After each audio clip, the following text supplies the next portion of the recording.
Vamos abrir as nossas Bíblias na primeira carta de Paulo aos Tessalonicenses, no seu capítulo 5.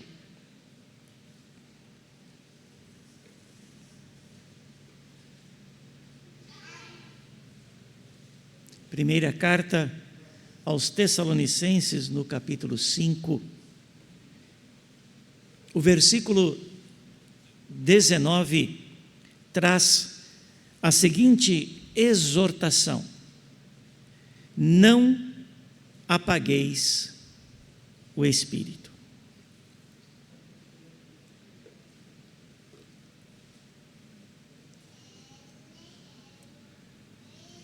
Há vários domingos atrás, nós propusemos meditar sobre 3 exortações concernentes ao Espírito Santo. 3 exortações que encontramos no Novo Testamento, que devem ser objeto da nossa reflexão, da nossa consideração, em virtude da importância do tema dessas exortações. A primeira delas, andai no Espírito. A segunda, não entristeçais o Espírito Santo, no qual fostes selados para o dia da redenção. E esta terceira, não apagueis o Espírito. E enquanto me debruçava sobre essas 3 exortações, e esta última em particular, meu plano, meu pensamento era colocar esse último assunto em 3 pontos e numa única ocasião. Contudo, refletindo sobre a importância desse assunto e lembrando especialmente de algo que o nosso Salvador nos ensina no Evangelho acerca do Espírito Santo, eu mudei de ideia e me propus a ser um pouco mais lento, a demorar um pouco mais de tempo e a considerar cada ponto separadamente, e mais uma vez por conta da importância desse assunto. E onde está a importância desse assunto? Em certa ocasião, o Senhor Jesus disse aos seus discípulos que todos os pecados cometidos pelos homens são perdoados, mas há um pecado para o qual não há perdão. Alguém sabe qual é? Pecado contra o Espírito Santo. Este, por si só, é um argumento mais do que válido, mais do que importante. Não é necessário acrescentar nada mais. Ele por si só é suficiente para mostrar-nos que estas 3 exortações que encontramos nas Escrituras não são apenas palavras para as quais nós olhamos, pensamos um pouco e deixamos de lado, abandonamos, não fazemos muita conta de cada uma delas. Esta palavra do nosso Salvador nos leva a ver o quão importante é determos-nos, considerarmos de maneira séria, sincera, este assunto e sondarmos os nossos corações acerca destas exortações. Apenas para ilustrar com 2 casos a gravidade de não atentar-se para esse tema. O primeiro deles, lembrem-se de Saul, quando o Espírito de Deus se retirou dele. E as Escrituras relatam as consequências dessa retirada. A segunda, num texto que lemos agora há pouco em Isaías capítulo 63, quando fala que Israel se rebelou, se rejeitou o Espírito Santo, de forma que o Espírito Santo se entristeceu e se tornou em inimigo de Israel. Isto apenas para mostrar a importância de pensarmos sobre este assunto e, de maneira particular, nesta terceira e última exortação, e gastarmos tempo, irmos com calma, a fim de entendermos, de digerirmos e de considerarmos atentamente essa questão. Nesta exortação que encontramos na primeira carta de Paulo aos Tessalonicenses, a ação do Espírito Santo na vida do cristão, ou na vida da igreja, é comparada à ação do fogo. Consequentemente, existe o perigo de se apagar esta ação influenciadora do Espírito Santo na nossa vida. E isso aponta então para a relevância dessa exortação. E como? O que podemos fazer que representa apagar a ação do Espírito Santo ou as suas influências na nossa vida? Uma destas maneiras é a seguinte: apagamos o Espírito Santo quando jogamos água ou terra sobre o seu fogo. Quando nós queremos apagar um incêndio, seja ele de que proporção for, nós temos dois recursos disponíveis: água, que é geralmente o recurso mais usado, mas também há o recurso de se jogar terra sobre as chamas. E de igual maneira, ou seja, da mesma forma com que o fogo é extinto ao se jogar água ou terra sobre ele, da mesma maneira apagamos as influências do Espírito Santo quando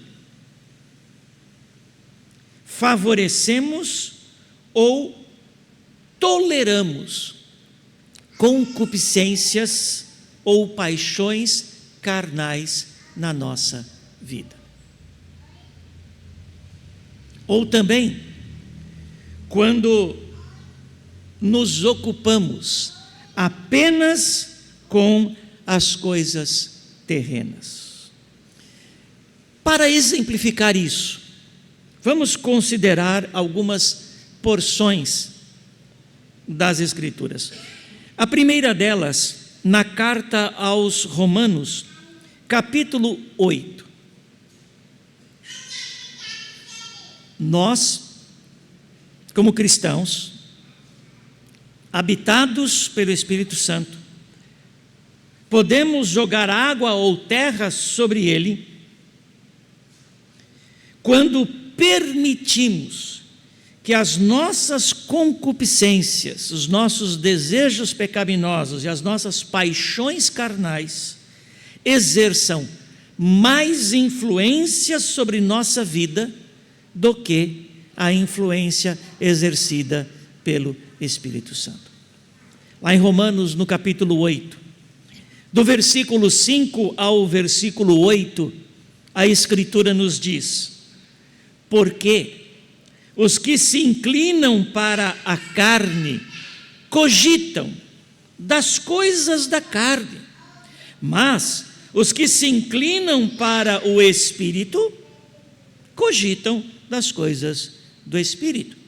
Porque o pendor, a inclinação da carne, dá para a morte, mas o pendor ou a inclinação do Espírito dá para a vida e paz.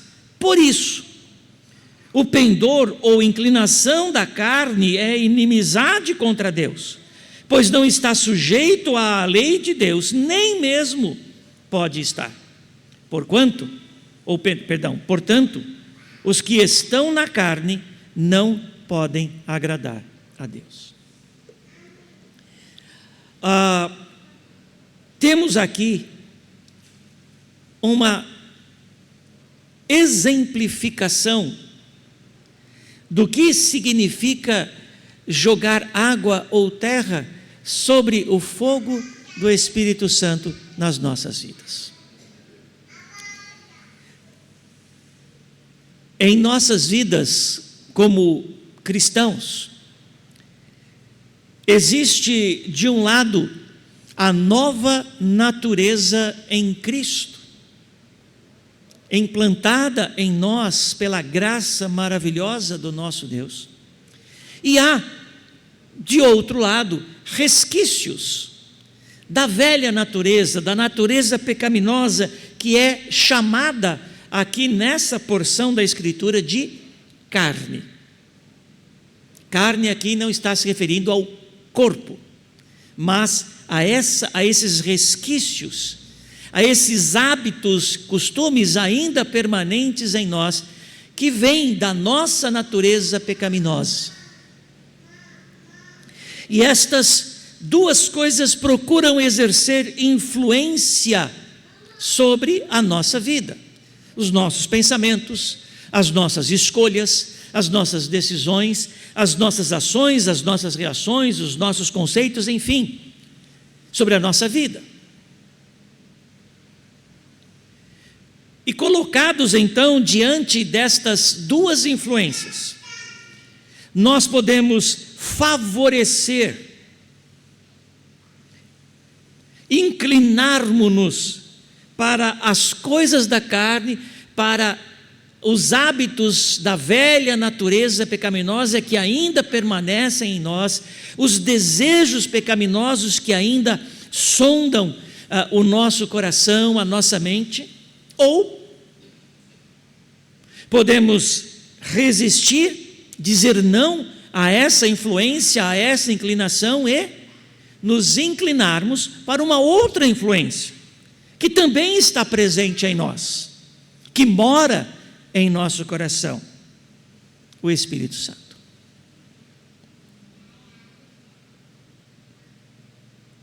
Quando nós nos inclinamos para esses hábitos, esses costumes, esses resquícios da velha natureza pecaminosa, quando deixamos que estas coisas, essas cobiças, estas concupiscências, essas paixões carnais exerçam a sua influência e cedemos a elas, quando assim procedemos, nós apagamos a ação do Espírito Santo nas nossas vidas. E observem que há consequências. Esse não é um ato que não produz efeitos, que não produz consequências, que não traz dano. Ao contrário, porque o pendor ou a inclinação da carne é para a morte, não o oposto, para a vida e para a paz. E mais, quando eu me inclino, quando eu tolero ou quando eu favoreço essas concupiscências e paixões carnais, eu não agrado a Deus, porque os que estão na carne, os que cedem a influência, a inclinação da natureza pecaminosa, não podem agradar a Deus. São coisas que ofendem a santidade de Deus, que desagradam àquele que nos amou de tal maneira que deu o seu único filho por nós.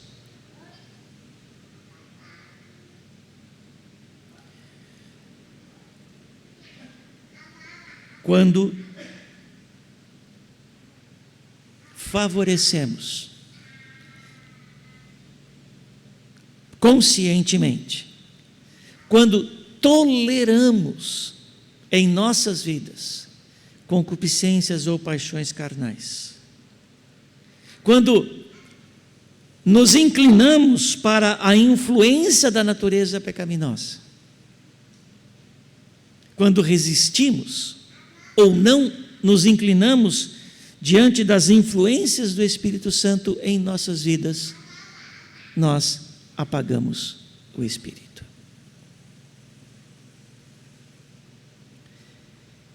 Há muitos exemplos que poderíamos citar, mas vamos ser um pouco cuidadosos para evitar algum mau entendimento, mas penso que isto está claro diante dos irmãos e não há necessidade de exemplificar, além daqueles exemplos que já temos nas Escrituras. Mas também apagamos a influência do Espírito Santo em nossas vidas quando permitimos que as coisas terrenas, ainda que legítimas e lícitas, ocupem a nossa vida de tal modo que não haja espaço para as coisas espirituais. Primeira carta aos Coríntios, capítulo 6.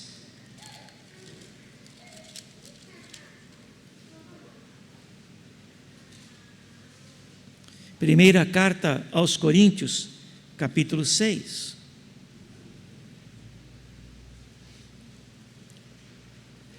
Todas as coisas me são lícitas,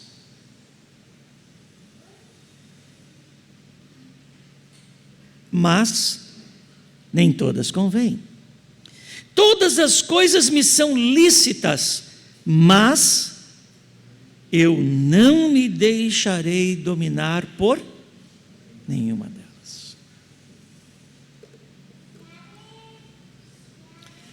É lícito dedicar o nosso tempo ao trabalho para obtermos o sustento para as nossas vidas? É evidente que sim. Na verdade, as Escrituras nos ensinam que o trabalho é uma bênção divina, é uma provisão abençoadora de Deus para as nossas vidas, é o meio pelo qual Ele provê os recursos necessários para o nosso sustento e para termos com o que socorrer a necessitados. É lícito dedicar nosso tempo para aprendermos, para melhorarmos na nossa cultura, na nossa educação, fazermos um curso de graduação, um curso de especialização, um curso de mestrado, de doutorado, de pós-doutorado, de livre docência? É. Não há problema. Essas coisas não são erradas, não são ilícitas. É lícito dedicarmos o nosso tempo para prepararmos um bom almoço para a família, limparmos a casa, cuidarmos da roupa e tudo mais? Sim. Todas as coisas me são lícitas, exceto aquelas claramente pecaminosas, é evidente. Mas observem aquilo que a Escritura diz. Primeiro, embora todas as coisas sejam lícitas, nem todas são convenientes. Há coisas lícitas que não convém que sejam feitas. Não convém, possivelmente, porque não tragam o benefício que nós almejamos. Imagine uma pessoa que trabalhe, que exerça algo lícito, que trabalhe 20 horas por dia.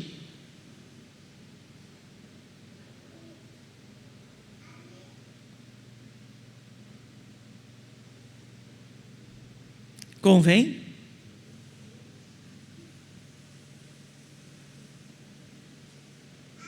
Apenas para exemplificar.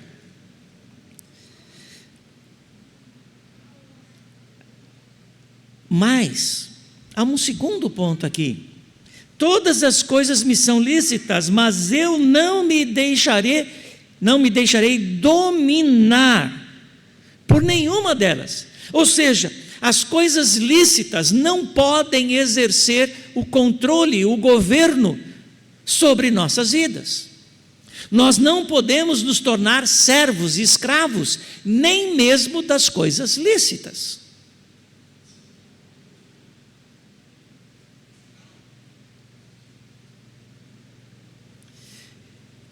Quando as coisas lícitas ocupam de tal modo o meu tempo, esgotam de tal modo as minhas forças físicas, a ponto de trazer dano espiritual, me impedir de ter comunhão diária com Deus mediante a leitura da Bíblia e a oração, me impedir de estar com o povo de Deus, na casa de Deus, adorando ao meu Deus, me impedir de servir ao meu Deus, aquilo que é lícito me escravizou, me dominou, e portanto deve ser abandonado.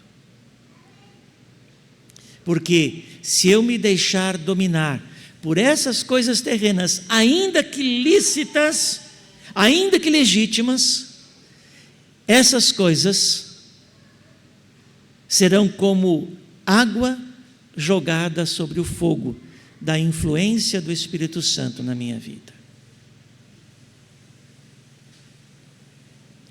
Um pouco mais adiante, ainda na primeira carta aos Coríntios, no capítulo 10, o versículo 23,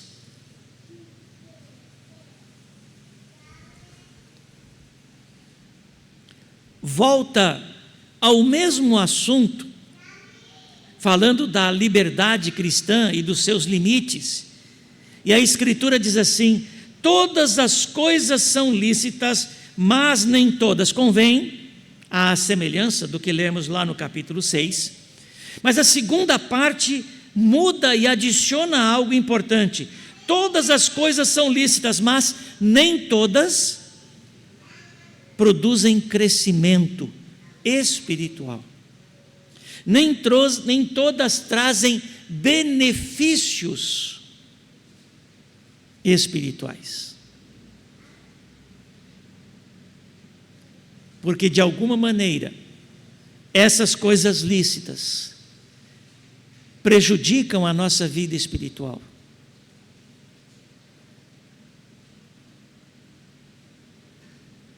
E ao prejudicar a nossa vida espiritual, prejudicam o nosso crescimento. Para usarmos uma expressão da Escritura, o nosso crescimento na graça e no conhecimento de Jesus Cristo.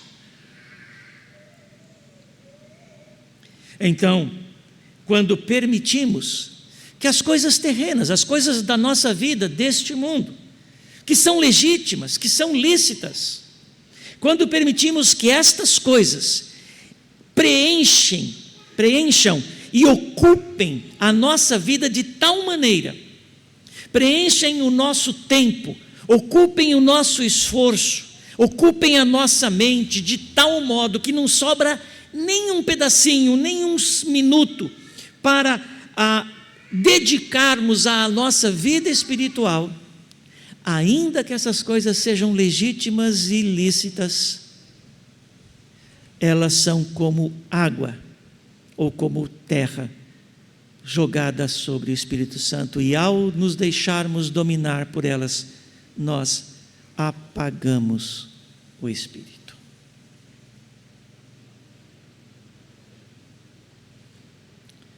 Penso que, ao considerarmos isto,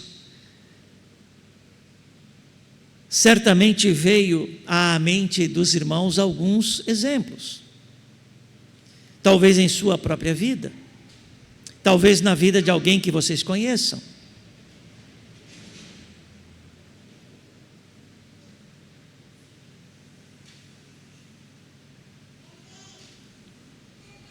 E observem o dano causado por isso na sua vida espiritual, ou na vida espiritual daquela pessoa que veio à sua mente.